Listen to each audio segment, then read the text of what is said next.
A game of inches. A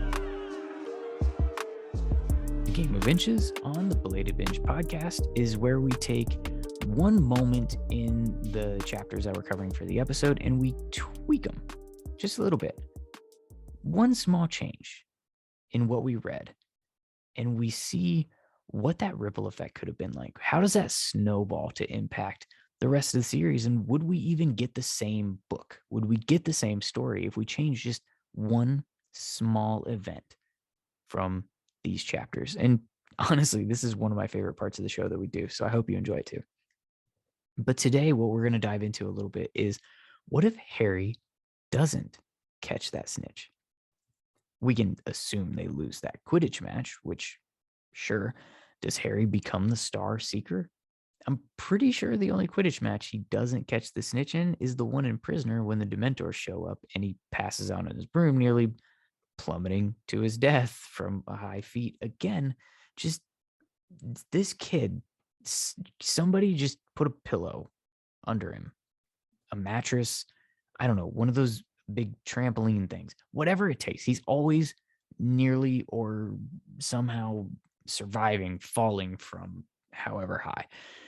In this particular case that I'm referring to, it's a good thing Dumbledore was there because he did the whatever that momentum thing to make him, not die when he hit the ground.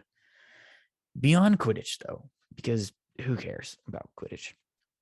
How does Dumbledore get Harry the Resurrection Stone without that snitch play?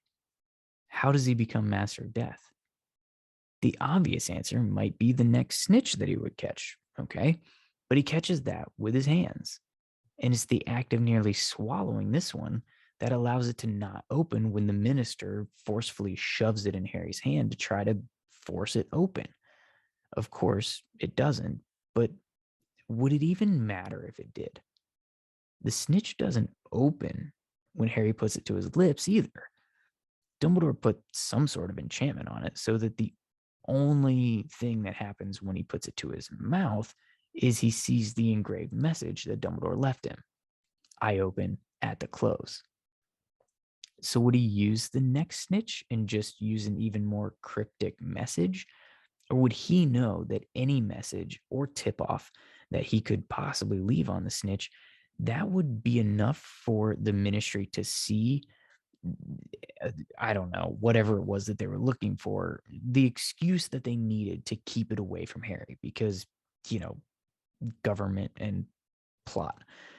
He couldn't just use a piece of jewelry either, like the ring that it was in, because he wants it to be hidden, not just from the ministry, but from Harry too, until the final moment. Would it even be in his will? Would he have possibly tasked Snape with giving it to him disguised as something else? I doubt it, but maybe. Snape, as he put it, spends too much time dangling on the arm of Lord Voldemort, and Voldemort would definitely recognize the ring that he had used as a Horcrux and that it was broken, suggesting that his Horcrux is now gone. So this is way too sensitive, I think, of information for Dumbledore to have left to Snape, even under some kind of guise or ruse.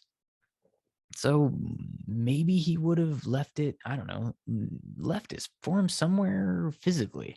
Godric's Hollow, maybe, knowing that they were going to go there. What if he magically put it into the hilt of the sword of Gryffindor, disguised as one of the rubies? But then how would Harry have noticed it? Another thought I had that I really liked was, what about Fox? Could he have used him as a messenger? Again, but disguised as what? Because while Harry immediately suspects that it was in there as soon as he learns about the Hallows, that wasn't exactly Dumbledore's intention. Or was it? He wanted Harry to ask for it in the forest, so he wanted him to know it was in there, but not until the right moment. This is an incredibly complicated plot point for sure, but there was definitely intent behind it. In that final chapter, he says that he was counting on Hermione to slow Harry down from going just full bore after the Hallows. He didn't want him to possess them until he was ready for it. And so he had to make it hard to get to the stone, but he also needed to make it uh, obvious enough, I guess, that Harry would know that he had the stone to get to. Um, but we still, we still don't know what it would be in. If he doesn't catch this snitch in his mouth, where does the stone get put? How does he get it to Harry? Hagrid, maybe? Hidden in an enchanted locket? Perhaps one of his parents had such an object. Maybe that would be a thing. What if he hid it in a gift for Molly to give to him on his 17th birthday? That would have been a tearjerker and poetic, but what would the gift be?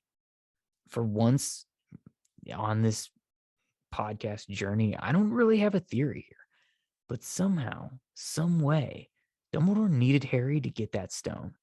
And without this weird bobbing for snitches moment here in chapter 11 of book 1, I don't know how he does it.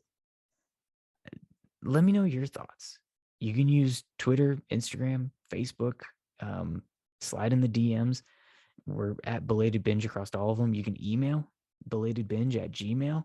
Become part of the discussion and let me know what you think on this, especially on this one, because I'm coming up goose eggs. The Belated Binge Podcast.